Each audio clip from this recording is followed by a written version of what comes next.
கர்த்தருடைய பரிசுத்த நாமத்திற்கு மகிமை உண்டாவதாக. இந்த நாளிலும் உங்களை நான் மறுபடியும் சந்திக்கும்படியாக தேவன் உங்களுக்கும் எனக்கும் ஜீவனை தந்திருக்கிறாரே, சுகத்தை தந்திருக்கிறாரே, பலனை தந்திருக்கிறாரே. அந்த தேவனுக்கு நான் நன்றி செலுத்துகிறேன். கர்த்தருக்கு ஸ்தோத்திரம். இந்த நாளிலும் தேவ செய்திக்கு ஆதாரமாக அப்போஸ்தலர் 9ஆம் அதிகாரம் 4வது வசனத்தை நான் வாசிக்கிறேன். தேவனுடைய பிள்ளைகள் கொஞ்சம் கவனியுங்கள். கர்த்தருடைய ஆவியானவர் நம்மோடு கூட பேசுவாராக. கர்த்தருக்கு ஸ்தோத்திரம். அவன் தரையிலே விழுந்தான். அப்பொழுது சவுலே, சவுலே, நீ என்னை ஏன் துன்பப்படுத்துகிறாய் என்று தன்னுடனே சொல்லுகிற ஒரு சத்தத்தை கேட்டான் என்று பார்க்கிறோம். அருமையான தேவஜனமே, இங்கே சவுலுக்கும் கர்த்தருக்கும் உள்ள தொடர்பை நம்ம பார்க்க போகிறோம். சவுல் என்கிறவன் யார் என்றால், அவன் இயேசுவை ஏற்றுக்கொண்ட பிள்ளைகளுக்கு விரோதமாக எழும்பினவன். அந்த பிள்ளைகளெல்லாம் அடித்து நொறுக்கினவன், சபைகளை துன்பப்படுத்தினவன், ஊழியக்காரர்களை வேதனைப்படுத்தினவன். இப்படிப்பட்டவனை தான் ஒரு நாள் இயேசு சந்திக்கிறார். சந்திக்கும் போது அவன் 2 கண்களும் பார்வை இழக்கிறான். பார்வை இழந்தது மட்டுமல்ல, உடனே அவன் தரையில் விழுந்து கிடக்கிறான். அவனை சுற்றிலும் ஒரு ஒளி பிரகாசித்தது. இப்போ அந்த ஒளிக்கு உள்ளே சவுல் கிடக்கிறான். ஒளிக்கு வெளியே இருந்து ஒரு சத்தம் கேட்கிறது. சவுலே, சவுலே, நீ என்னை ஏன் துன்பப்படுத்துகிறாய் என்கிற ஒரு சத்தத்தை இந்த சவுல் கேட்கிறான். இந்த சத்தம் கேட்ட உடனே அவனுக்கு இது யார் கூப்பிடுகிறான்னு தெரியாது. அவனுடைய பெயரை சொல்லி யார் கூப்பிடுகிறார் என்று அவனுக்கு தெரியல. ஆனால் உடனே அவன் சொல்லுகிறான், ஆண்டவரே, நீர் யார் என்று கேட்கிறான். அருமையான தேவஜனமே, கொஞ்சம் நல்லா கவனிங்க. இந்த ஆண்டவரை இவன் பார்த்தது கிடையாது, ஆண்டவருடைய சத்தத்தை இவன் கேட்டது கிடையாது. ஆனால் ஆண்டவருடைய பிள்ளைகளுக்கு விரோதமாய் எழும்பினவன், ஆண்டவருடைய பிள்ளைகளுக்கு விரோதமாய் அடித்து நொறுக்கினவன், ஆண்டவருடைய பிள்ளைகளுடைய சபைகளை நொறுக்கினவன், சபைக்கு விரோதமாக எழும்பினவன், தேவ ஊழியக்காரர்களுக்கு விரோதமாக எழும்பினவன், இயேசுவை நேசிக்கிற பிள்ளைகளுக்கும் இயேசுவை தேடுகிற பிள்ளைகளுக்கு விரோதமாய் செயல்பட்டவன் இப்பொழுது இயேசுவின் சத்தத்தை கேட்கிறான். ஆனால் இந்த சத்தமானது என் ஆண்டவர் தான் கூப்பிடுகிறார் என்று அவனுக்கு புரியாது, அவனுக்கு தெரியாது. ஆனால் உடனே அவன் கேட்கிறான், ஆண்டவரே, நீர் யார் என்று சொல்லி கேட்கிறான். அதற்கு ஆண்டவர் பதில் சொல்கிறார். என்ன பதில் சொல்கிறார்னா, நீ துன்பப்படுத்துகிற இயேசு நானே என்று சொல்கிறார்.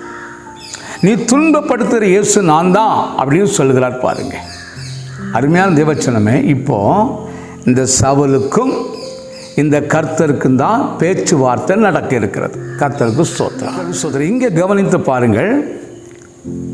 ஆண்டவர் சவுலை கூப்பிடுகிறார், பெயரை சொல்லி கூப்பிடுகிறார். அந்த சத்தத்தை சவுல் கேட்கிறார். அதே நேரத்தில் இந்த சவுல் கேட்கிற கேள்விக்கும் ஆண்டவர் பதில் கொடுக்கிறார். அப்படியானால் ஆண்டவருடைய சத்தத்தை இந்த சவுல் கேட்கிறான், சவுளுடைய சத்தத்தை ஆண்டவரும் கேட்கிறார். என் அன்பின் தேவச்சனமே, இன்றைக்கு அநேகர் சொல்லுகிற ஒரு வார்த்தை உண்டு. பிரதர், நான் எவ்வளவோ ஜெபிக்கிறேன் பிரதர், எவ்வளவோ ஜெபிக்கிறேன், உபவாசித்து ஜெபிக்கிறேன், ராத்திரி பகலுமா ஜெபிக்கிறேன், ஆண்டவர் என்கிட்ட பேசவே மாட்டுக்கிறார் பிரதர், பேசவே மாட்டுக்கிறார். ஆண்டவரே என்னோடு பேசும், என்னோடு பேசும் என்று சொல்லி நான் எத்தனையோ நாட்களாக ஜெபம் பண்ணிகிட்டு இருக்கிறேன். பல விசுவாசிகள் சொல்லுகிறார்கள், ஆண்டவர் என்கிட்ட அப்படி பேசினார், என்கிட்ட இப்படி பேசினார், இப்படியெல்லாம் பேசினார் என்று சொல்லி சொல்லுகிறாங்க. அதையெல்லாம் நான் கேட்குறேன். அப்படியானால் கர்த்தர் என்கிட்டையும் பேசலாம்ல, என் கூடவும் பேசலாம்ல. அவர் பேசும்படியாக நான் எவ்வளவு நாட்களாய், அவருடைய சத்தத்தை கேட்கும்படியாக நான் எவ்வளவு நாட்களாக உபவாசத்தை ஜெபிக்கிறேன், அழுகையோடு ஜெபிக்கிறேன், கண்ணீரோடு ஜெபிக்கிறேன். ஆனால் ஒரு நாள் கூட ஆண்டவருடைய சத்தத்தை நான் கேட்கவே இல்லை பிரதர், அவர் பேசுகிறத கேட்கவே இல்லை அப்படின்னு சொல்லுகிறோம். இன்றைக்கு என்னை கேட்டுக்கொண்டிருக்க தேவ பிள்ளையே, ஒருவேளை நீங்களும் அப்படிப்பட்ட ஒரு வேதனை உங்கள்கிட்ட இருக்கலாம். நீங்களும் அப்படிப்பட்ட வேதனையோடு இருந்து கேட்கலாம், ஆண்டவரே நான் எவ்வளவு நாட்களாக ஜபிச்சுட்ருக்கிறேன், என் கஷ்டத்தில், என் நஷ்டத்தில், என் பாடுகளில், என் வியாதியில், என் போராட்டத்தில், ஆண்டவரே என்னை ஒரு வார்த்தை பேசணும் தானே நான் கேட்டுட்ருக்கிறேன். என் கூட ஒரு வார்த்தை பேசும் ஆண்டவரே, நீர் ஒரு வார்த்தை மட்டும் சொன்னால் போதுமே, என் பிரச்சனையெல்லாம் நீங்கிருமே என்று நான் எவ்வளவு தூரம் கெஞ்சிட்ருக்கிறேன். என்னுடைய பிள்ளைகளுடைய வியாதியிலிருந்து விடுதலை வேண்டுமே என்று சொல்லி நான் உங்களுடைய சமத்தில் எவ்வளவு கெஞ்சி ஜெபம் பண்ணிகிட்ருக்கிறேன். ஒரு வார்த்தை என்று சொன்னால் என் பிள்ளைகளுடைய வியாதி குணமாகிருமே, என் குடும்பத்தில் இருக்கிற பிரச்சனை எல்லாம் நீங்கிருமே, ஒரு வார்த்தை பேசும்னு தானே நான் எவ்வளவு நாளாக ஜெபம் பண்ணிகிட்ருக்கிறேன். எவ்வளவு நாளாக பைபிள் வாசித்து ஜெபம் பண்ணிட்டுருக்கிறேன், உபவாசித்து ஜெபிக்கிறேன், அழுகையோடு ஜெபிக்கிறேன். என்ன ஆண்டவரே நீர் என்கூட மட்டும்தானே பேச மாட்டேங்கிறீர். நிறைய பேர் சொல்கிறாங்க என்கிட்ட கர்த்தர் பேசினாருங்கிறாங்களே. அப்போ அவங்ககிட்டெல்லாம் பேசணும், ஆண்டவர் என்கிட்ட ஏன் பேசலைங்கிற ஒரு கேள்விக்குறியோடு இந்த தேவ செய்தியை கேட்டுக்கொண்டிருக்கிற தேவ பிள்ளையை கொஞ்சம் கவனமாய் கவனிங்கள். கர்த்தருடைய ஆவியானவர் உங்களோடு பேசுவார். கர்த்தருக்கு ஸ்தோத்திரம். நாம் ஆராதிக்கிற தேவன் அவ்வளவு நல்லவர், அவ்வளவு நல்லவர். அவர் இன்னாரிடத்துல தான் பேசணும், இவங்ககிட்ட தான் பேசக்கூடாது, அவங்ககிட்ட பேசக்கூடாது, இவங்ககிட்ட தான் பேசணும், அப்படியெல்லாம் பார்க்குற தேவன் அல்ல. அவர் எல்லாரிடத்திலும் பேச விரும்புகிறவர், எல்லாருடைய சத்தத்தையும் கேட்க விரும்புகிறவர், எல்லாருக்கும் பதில் கொடுக்க வல்லவர். பாவி என்றும் பரிசுத்தவான் என்றும் ஏழை என்றும் பணக்காரன் என்றும் கருப்பென்றும் சிகப்பென்றும் பார்க்காத தேவன் அவர். எல்லாருக்கும் பதில் கொடுக்கிற தேவன் தான். எல்லாருடைய சத்தத்தையும் கேட்க விரும்புகிறார். அப்போ கேட்க விரும்பின ஆண்டவர் இந்த கால வேளையில் இந்த நாளில் உங்கள் சத்தத்தையும் கேட்பார். உங்களோடு கர்த்தர் நிச்சயமாக பேசுவார். உங்களோடு கர்த்தர் நிச்சயமாக பேசுவார். கொஞ்சம் வசனத்தை கவனிங்கள். கர்த்தருடைய ஆவியானவர் உங்களோடு கூட இடைபடுவார் என்று நான் விசுவாசிக்கிறேன். கர்த்தருக்கு ஸ்தோத்திரம். இங்கே இந்த கர்த்தருக்கும் சவுலுக்குள்ள பேச்சுவார்த்தையை கவனித்து பாருங்கள். இப்போ கர்த்தர் இந்த சவுலை கூப்பிடுகிறார். இப்போ கர்த்தருடைய சத்தத்தை சவுல் கேட்கிறான், சவுலுடைய சத்தத்தையும் கர்த்தர் கேட்கிறார். சவுலே சவுலே என்று சொல்லி பெயர் சொல்லி அழைத்த தேவனுடைய சத்தத்தை சவுல் கேட்டார். சவுல் இப்போ சொல்கிற, ஆண்டவரே நீர் யார் என்று சொன்னபோது அந்த கேள்விக்கு கர்த்தர் பதில் கொடுக்கிறார். நீ துன்பப்படுத்துகிற இயேசு நான் தான் என்று சொல்கிறார். அந்த சத்தத்தையும் கேட்கிறார்.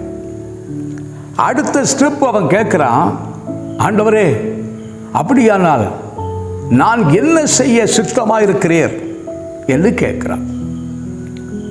அடுத்து கர்த்தர் பதில் கொடுக்கிறார், நீ எழுந்து நேர பட்டணத்துக்குள்ளே போ, நீ செய்ய வேண்டியதெல்லாம் அங்கே ஒருவன் உனக்கு சொல்லுவான் அப்படின்னு சொல்லிட்டார் பாருங்க.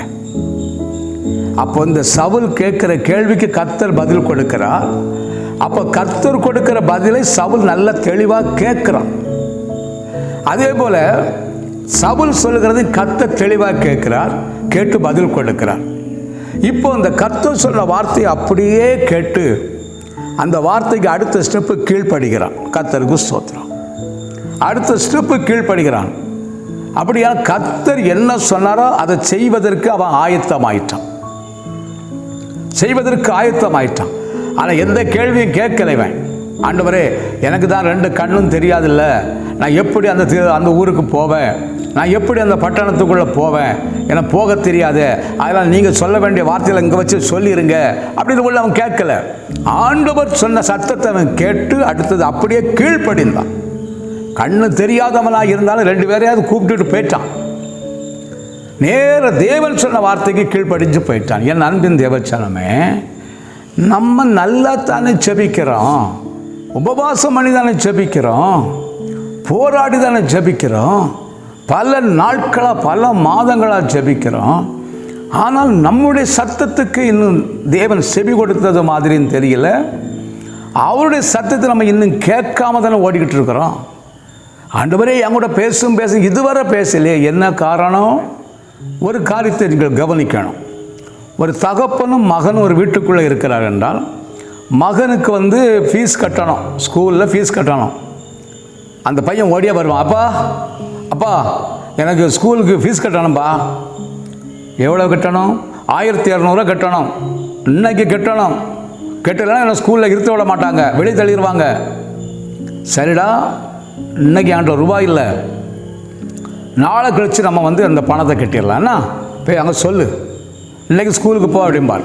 இல்லை எனக்கு அதெல்லாம் முடியாது, எனக்கு இன்றைக்கி கட்டணும், இல்லை நாளைக்காவது கட்டுங்கப்பா, கட்டினாதான் என்ன ஸ்கூலில் இருத்துவாங்கப்பா, இல்லை இருத்த மாட்டாங்கப்பா, என்ன வெளியே தள்ளிடுவாங்கப்பா. நீங்கள் உங்கள் பாட்டு சொல்லிகிட்டு இருப்பீங்க, நீங்கள் எனக்கு எப்படியாவது இந்த பணத்தை கட்டுங்கப்பா, இல்லை நான் எல்லா பிள்ளைகளுக்கு முன்னாலும் நான் வெட்கப்பட்டு போய் நிற்கணும் அப்படின்னு சொன்னவொடனே அவங்க அப்பா உடனே சொல்கிறாரு, சரி சரி சரி சரி அழாத, கொஞ்சம் பொறுமையாரு, நாளை கழிச்சு தானே கட்டணும், சரி எப்படியாவது நான் அந்த பணத்தை புரட்டி உனக்கு தாரேன், நாளை கழிச்சு கட்டிடலாம், சரியா, இன்னைக்கு நீ ஸ்கூலுக்கு போ அப்படின்றவர். இவன் சந்தோஷமாக ஸ்கூலுக்கு போட்டு போயிடுவான். இங்கே என்ன நடந்துச்சு, இந்த பையனுடைய தேவைகளை அவன் தகப்பனிடத்தில் போய் சொல்லுகிறான். தகப்பனும் அதை பொறுமையாக கேட்டான். கேட்டுட்டு அவர்கிட்ட முடியுமா முடியாதுங்கிறத மறுபடியும் அந்த தகப்பன் மறுபடியும் மகனுக்கு பதில் சொல்கிறான். மறுபடியும் இந்த மகன் சொல்கிறான், இல்லைப்பா எனக்கு இப்போவே கட்டி தான் ஆகணுங்கிறான். அவர் சொல்ல, சார் நாளை கழிச்சு கட்டிடலாம்டாங்கிறார். சரி கட்டிடுவீங்கள, கட்டிடலாம்டா, சமாதானம் ஆயிட்டான். இவன் போயிட்டான். இப்போ இங்கே என்ன நடக்குது, அந்த தகப்பனுடைய சத்தத்தை மகனும் கேட்டான், மகனுடைய சத்தத்தை தகப்பனும் கேட்டான். இப்போ மகனுடைய வார்த்தையை தகப்பனும் கேட்டான், தகப்பனுடைய வார்த்தையை மகனும் கேட்டான். அப்படியானால் இதே நேரத்தில் அவனுக்கு 1500 ஃபீஸ் கட்டணும், உண்மைதான். அவன் ஓடியே வருவான், இப்போ எனக்கு 1200 ஃபீஸ் கட்டணும், நான் போய்ட்டு வரேன், எனக்கு டைம் இல்லை, பிஸியாக இருக்கிறேன், டைம் ஆகிட்டு நான் போகிறேன்ட்டு என் ஃப்ரெண்ட்ஸ் வந்துட்டான், நான் போகிற மாதிரி சொல்லிட்டு ஓடிட்டான்னு வச்சாங்களேன். அவன் ஃப்ரெண்ட்ஸ்கிட்ட கேட்குறாங்க, அங்கே ஸ்கூலில் டீச்சர் கேட்பாங்க, என்னடா வீட்டில் ஃபீஸுக்கு சொன்னியா? சொல்லிட்டேன் டீச்சர், எங்கள் அப்பாட்ட நான் சொல்லிட்டு வந்தேன். எப்படி சொல்லிட்டு வந்தேன்? எங்கள் அப்பா இருந்தாங்க, எனக்கு இங்கே பிஸியாக இருந்து என் ஃப்ரெண்ட்ஸ் எல்லாம் ஓடி வந்துட்டாங்க, நான் ஸ்கூலுக்கு டைம் ஆகிட்டு, அதனால் எப்போ நான் ஃபீஸ் கட்டணும், 1700 கட்டணும்னு சொல்லிட்டு நான் ஓடியே வந்துட்டேன் அப்படிம்பா. அருமையான தேவஜனமே, இவன் சொன்னது சரிதான். 1200 ஃபீஸ் கட்டணும்னு சொல்லி நேராக ஓடி போனால் அவங்க அப்பா பார்த்தோன்னு சொன்னான், சொல்லிட்டு உடனே ஓடிட்டான் பாருங்க. ஆக அடுத்தது அவர் அப்பா என்ன பதில் சொல்ல போறாருன்னு இவன் கவனிக்கல பாருங்க. அடுத்தது அப்பா என்ன சொல்ல போறாருங்கிறத இவன் கேட்கவே இல்லை. அதுக்கு இவன் பொறுமை இல்லை, பொறுமையாக இருந்து கேட்கவில்லை, ஓடிட்டான். ஆனால் அவனுக்கு நினைப்பு என்ன தெரியுமா, நான் எங்கள் அப்பாட்ட சொல்லியாச்சு, எனக்கு 1200 ஃபீஸ் கட்டணும்னு சொல்லி எங்கள் அப்பாட்ட சொல்லிட்டேன், எனக்கு நின்று பேசுறதுக்கு டைம் இல்லை, பயங்கர பிஸி. அவர் என்னடா சொன்னார் அதெல்லாம் எனக்கு தெரியாது, அவர் எல்லாம் பார்த்துடுவார், எங்கள் அப்பா எல்லாம் பார்த்துடுவார், நமக்கு நம்பிக்கை.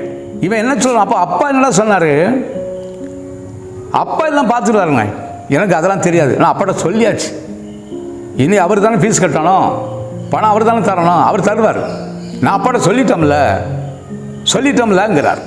என் அன்பின் தேவஜனமே, இன்றைக்கு நம்ம என்ன பண்ணிட்டு இருக்கோம் தெரியுமா, ஏன் அந்த தேவனுடைய சத்தத்தை நம்ம கேட்க முடியலன்னா, அநேக சொல்கிற ஒரு வார்த்தை, நான் நல்ல ஜெபம் பண்ண பிரதர், என் தேவைகளெல்லாம் சொல்லிட்டேன், என் பிரச்சனையெல்லாம் ஏசப்பாட்ட சொல்லிட்டேன், எல்லாம் ஏசப்பாட்ட சொல்லிட்டேன், சொன்னது நல்லது, அதுக்கு பேர் தான் ஜெபம்.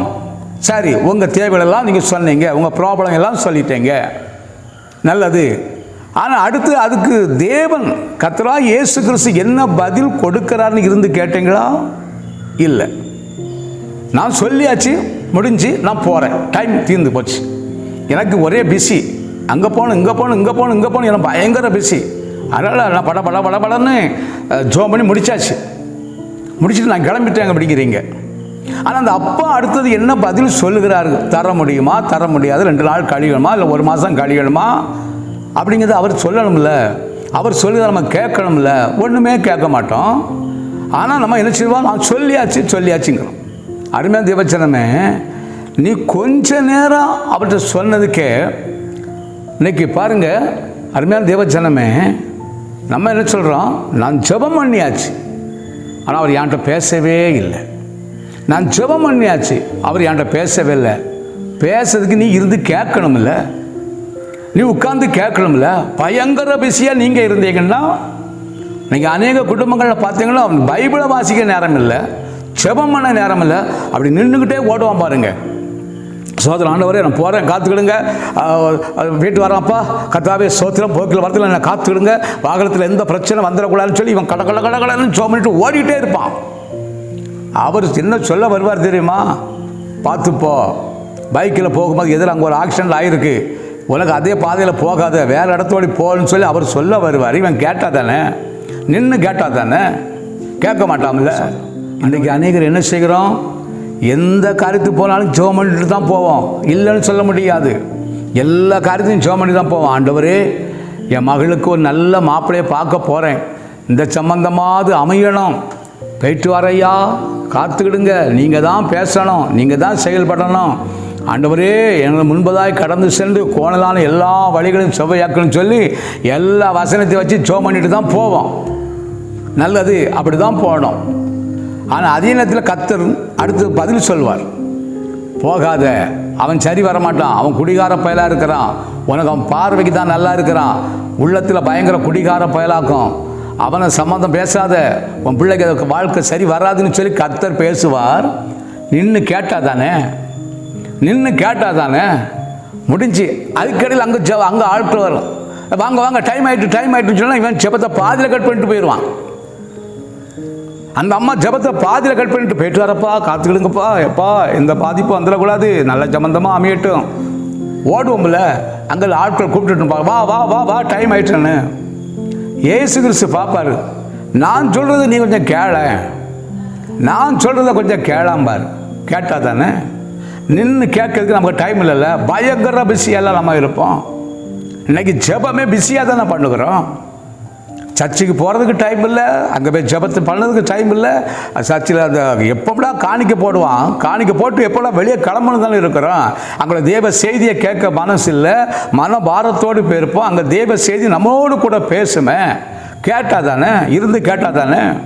அது மாத்திரமல்ல, ஜெபம் பண்ண இருந்தபோது ஜெபமனுக்கு சோத்திரம் ஆண்டவரேன்னு இருப்போம்.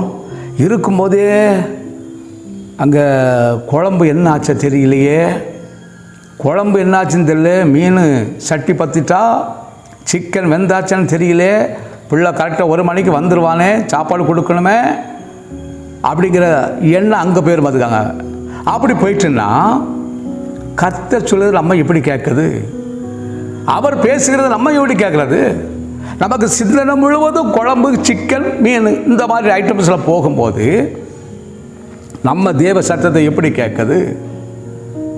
ஜெபம் நடக்கும், ஆனால் தேவ சத்தத்தை கேட்க முடியல. பார்த்தீங்களா? இன்னைக்கு நீங்கள் சொல்கிறீங்களா, நல்லா ஜெபிக்கிறேன் நல்லா தான் நீங்கள் ஜெபிக்கிறீங்க, ஆனால் தேவ சத்தத்தை மட்டும் கேட்க முடியாமல் நீங்கள் ஜெபம் பண்ணி 40 வருஷமாக ஜெபம் பண்ணி தான் இருக்கிறீங்க, ஜெபம் பண்ணிகிட்டே இருக்கிறீங்க. ஆனால் தேவ சத்தத்தை மட்டும்தான் உங்களால் கேட்க முடியல. என் அன்பின் தேவச்சனமே, வேதத்தில் மரியாள் மார்த்தாள் என்று சொல்கிற 2 பேர் இருக்கிறாங்க. 2 பேரும் சகோதரிகள். அதில் மார்த்தாள் ஒரு நாள் வெளியே போனான். வெளியே போகும்போது அங்கே இயேசு கிறிஸ்து வருகிறத பார்த்துட்டான். இயேசுவானவர் வருகிறத பார்த்துட்டான். உடனே ஓடிப்போனான்.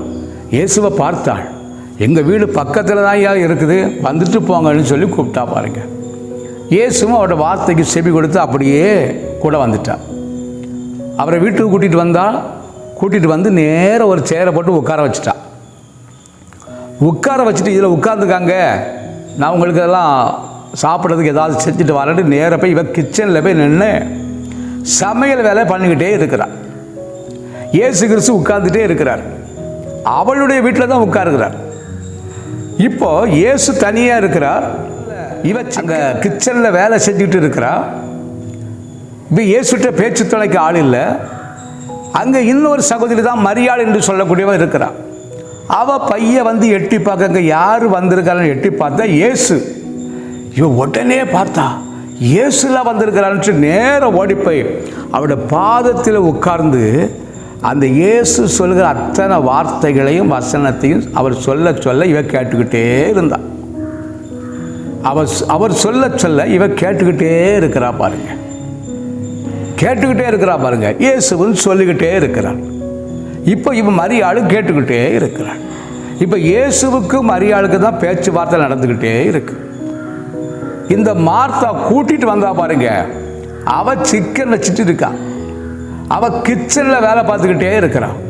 வேலை பார்த்துட்டு இருக்கிறவ இப்போ திரும்பி பார்க்குறா. ஏன்னா இயேசு போயிட்டாரா இருக்கிறாருன்னு சொல்லி பார்க்கும்போது அவர் அங்கே உட்கார்ந்து இருக்கிறார். அவருடைய பாதத்தின் அருகில் அவருடைய சகோதரி இருந்து வசனத்தை கேட்டுக்கிட்டே இருக்கிறார்.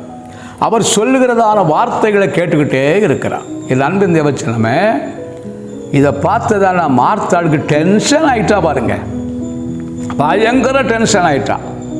டென்ஷன் ஆனவொடனே என்ன செய்தாள்னா நேராக